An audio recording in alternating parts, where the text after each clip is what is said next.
Hello guys. मैं आपका रौनक झा स्वागत करता हूँ आपके अपने चैनल में मैथमेटिक्स बाय रौनक सर। ठीक है।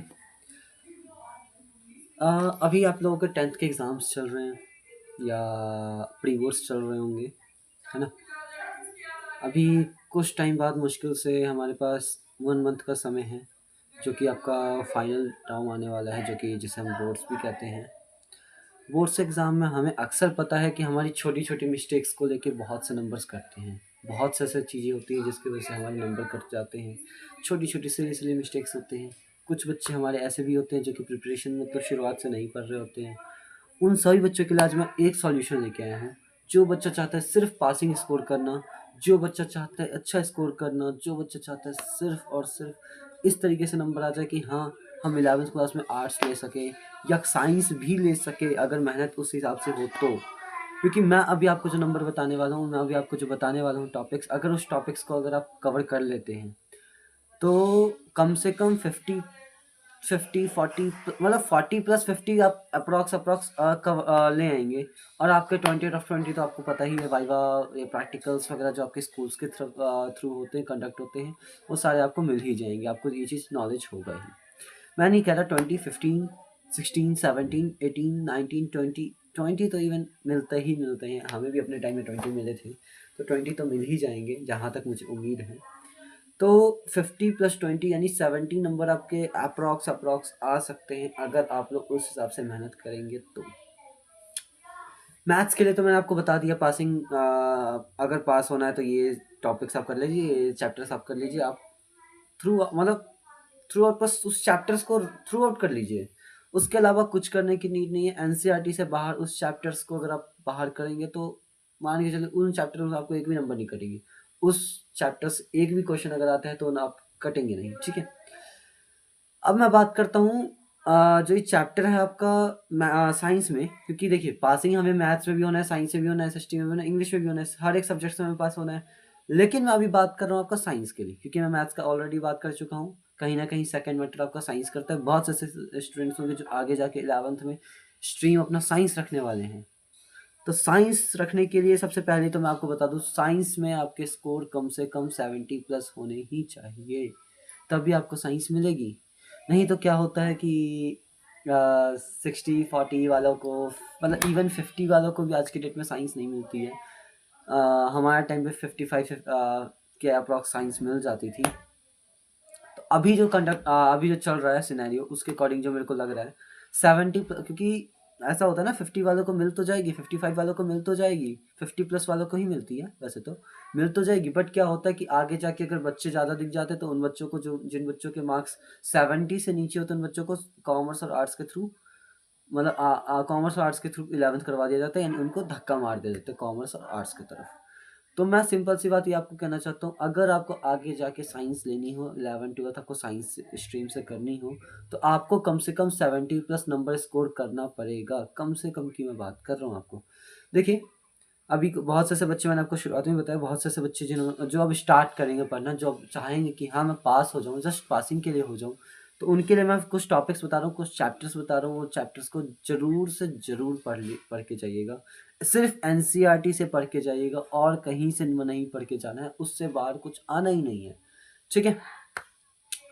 देखिए साइंस में हमें पता है, हम सभी को पता है, 3 पार्ट्स में साइंस को डिवाइड करा गया है, फिजिक्स, केमिस्ट्री, बायोलॉजी। मैं फिजिक्स की बात करता हूँ। सबसे पहले फिजिक्स में आपके 20+ स्कोर आ सकते हैं, अगर आप इन चैप्टर्स को प्रॉपर तरीके से रिवाइज कर लेते हैं, थ्रू आउट कर लेते हैं अपने एनसीईआरटी के बेस्ड पे। ठीक है। तो सबसे पहला चैप्टर आता है आपका इलेक्ट्रिसिटी। दूसरा आपका जो चैप्टर आता है magnetic effect of electric current. तीसरा आपका जो चैप्टर आता है light. Light is a most and मतलब बहुत ही ज़्यादा इंपॉर्टेंट चैप्टर है, खासकर उसमें जो रे वाला टॉपिक है। और हाँ, रे वाला जो टॉपिक्स है आपका, concave mirror, convex mirror, concave lens, convex lens, ये सारे जितने भी टॉपिक्स है आपके क्या है, इंपॉर्टेंट है लाइट के चैप्टर में। ठीक है। दूसरा मैं बात करता हूँ केमिस्ट्री पार्ट पे। जो फिजिक्स मैंने आपको बताया, कम से कम आप 20 नंबर प्लस वहाँ पे स्कोर कर सकते हैं अगर आप चाहे तो। अगर आप उन चैप्टर्स को थ्रू आउट एनसीईआरटी ही, सिर्फ एनसीईआरटी के बेसिस पे अगर आप रिवाइज अच्छे से करते हैं, यानी पढ़ अच्छे से लेते हैं, तो आपको कोई नहीं रोकता आपको अच्छा स्कोर करने से, मतलब 20+ वहाँ से स्कोर करने से। ठीक। दूसरा मैं बात करता हूँ आपको केमिस्ट्री को लेके। केमिस्ट्री में आपको केमिकल रिएक्शन एंड इक्वेशन, जो फर्स्ट चैप्टर है आपका।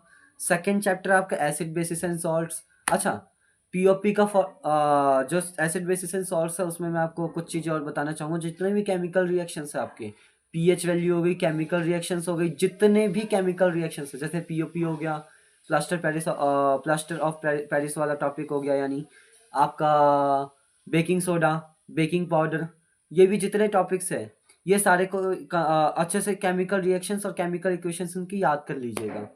दूसरा आता है आपका इसमें पीएच वैल्यू, फोटोसिंथेसिस की केमिकल रिएक्शन पूछी जाती है बेटा, तो याद करके जाइएगा। केमिकल इक्वेशंस की भी याद करके जाइएगा, फोटोसिंथेसिस की बहुत इंपॉर्टेंट है, उसको एक्सप्लेनेशन के लिए भी आ सकता है।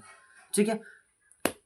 नेक्स्ट आपकी मैं बात करूँ तो वो है आपका कार्बन एंड इट्स कंपाउंड। वो भी बहुत इजी चैप्टर है, अगर आप ध्यान से पढ़ेंगे तो बहुत इजी चैप्टर है वो भी। अब आते हैं अपना बायोलॉजी पार्ट पे। देखिए, फिजिक्स और केमिस्ट्री तो मैंने को बता दी। केमिस्ट्री आपका कम से कम 15 प्लस स्कोर करवा सकता है अगर आप इन 3 चैप्टर्स को आप प्रॉपर तरीके से पढ़ के जाते हैं तो। कितना बेटा? 15 प्लस, 15 प्लस स्कोर, 20 प्लस और 15 प्लस, 35 तो आपका यहीं पे आ गए। बायो में बात करूं मैं आपको तो पहला है आपका लाइफ प्रोसेस। लाइफ प्रोसेस आपको बहुत ही इंपॉर्टेंट चैप्टर है। उसमें भी आपका कहीं ना कहीं क्या है, फोटोसिंथेसिस केमिकल रिएक्शन आएंगी। ठीक है। फोटोसिंथेसिस केमिकल रिएक्शन यानी केमिकल इक्वेशंस आपकी पूछी जा सकती है। दूसरा आपका रेस्पिरेशन हो गया। ये जितने भी टॉपिक्स है आपका लाइफ प्रोसेस के सारे इंपॉर्टेंट टॉपिक्स है। दूसरा आता है आपका लाइफ प्रोसेस के बाद जो बायो में नेक्स्ट चैप्टर है आपका है हाउ टू ऑर्गेनिज्म रिप्रोड्यूस, यानी आपका जो ये चैप्टर है इसमें आपको मेल गैमीट फीमेल गैमीट के बारे में पता होना चाहिए। दूसरा आपको हार्ट की लेवलिंग आनी चाहिए अच्छे से, लेवलिंग आर्टरीज वीन्स, ये जो चीज़ें हैं वो आपको प्रॉपर तरीके से याद रहनी चाहिए। ठीक है। मैं अगला बात करूंगा। देखिए, बायोलॉजी आपका कहीं ना कहीं 10 से 12 नंबर आपका कंडक्ट करा देता है। बायोलॉजी आपका 10 से 12 नंबर आपको हाँ दिलवा देगा, प्लस में दिलवा देगा। अब मैं आपको बात करूं उस चैप्टर्स के बेसिस पे, यानी आपके पूरे के पूरे साइंस के बेसिस पे, आप अगर डायग्राम्स को, फार्मूलाज को, डेफिनेशंस को अगर आप प्रॉपर तरीके से पढ़ लेते हैं, एनसीईआरटी के थ्रू आउट कर लेते हैं, सिर्फ एनसीईआरटी के बेसिस पे डायग्राम, फार्मूले और आपका जितना भी ये डेफिनेशंस हो गई, अगर आप पढ़ लेते हैं तो उससे बाहर तो बाहर कुछ आना ही नहीं है। अगला 5 सालों के आप क्वेश्चन पेपर निकालिए पिछले और उनको कर डालिए, आंख बंद के उनको कर डालिए, उससे बाहर और कुछ नहीं आना है। उसके आगे मैं बात करूँ आपके, जैसे आपके कुछ चैप्टर्स रह जाएंगे। सोर्स ऑफ एनर्जी शायद आ ही नहीं रहा आपका, है ना? वैसे आएगा भी तो मैं बता रहा हूँ। Source of energy, environment, management of natural resource, control and coordination, heredity वाला चैप्टर, ये जो चैप्टर्स है अगर आप इनको नहीं भी करेंगे तो कहीं ना कहीं आपको प्रॉब्लम नहीं आएंगी। जितने चैप्टर्स मैंने आपको शुरुआत में बताए, फिजिक्स के, केमिस्ट्री के, बायो के, शायद 3-3 चैप्टर मैंने बताए हैं सबके। फिजिक्स में 4 थे, केमिस्ट्री में 3 थे, बायोलॉजी में 2 थे। अगर आप इन चैप्टर्स को कर लेते हैं तो इससे बेटा बाहर आपको जाने की कहीं आवश्यकता नहीं है, कहीं आपको बाहर कूदने की आवश्यकता नहीं है। एनसीईआरटी से आप पढ़ लीजिए, इन चैप्टर्स को पढ़िएगा अच्छे से, इस वीडियो को पूरा देखिएगा, स्किप मत करिएगा। और एक और बात याद रखिएगा, आप कर सकते हैं, हमेशा याद रखिएगा, एक थॉट है, जब जागो तब सवेरा, इसको याद रखिएगा। और अभी से बैठ के इन चैप्टर्स को रिवाइज करना एनसीईआरटी के बेसिस पे शुरू हो जाएगा। Best of luck. आपके एग्जाम्स में जस्ट 15 दिन मतलब 1 महीना मुश्किल से बचा है, आप मान के चलिए सिर्फ 15 दिन, तभी आप कहीं ना कहीं टारगेट बेसिस पे आप कर पाएंगे। हाँ, डेली का एक टारगेट बनाइएगा कि 2 चैप्टर्स 3 चैप्टर्स आज करने हैं, 2 चैप्टर्स आज करने हैं, 2 चैप्टर्स आज करने हैं। आप कहीं ना कहीं पहुंच जाएंगे, पास हो जाएंगे, स्कोर कर लेंगे अच्छा, आज के डेट में ही। ठीक है। एंड अगर आपको एसएसटी और इंग्लिश के लिए जानना हो तो उसके लिए कमेंट बॉक्स में ज़रूर बताइएगा। एसएसटी और इंग्लिश के बेसिस पे भी मैं आपको बता दूंगा, सेम चीज़ें बताऊंगा आपको, बहुत ईजी वे में पैटर्न आपको बता दूंगा, समझा दूंगा किस तरीके से आप सिर्फ नॉर्मल बंदा पास हो सकता है। ठीक है।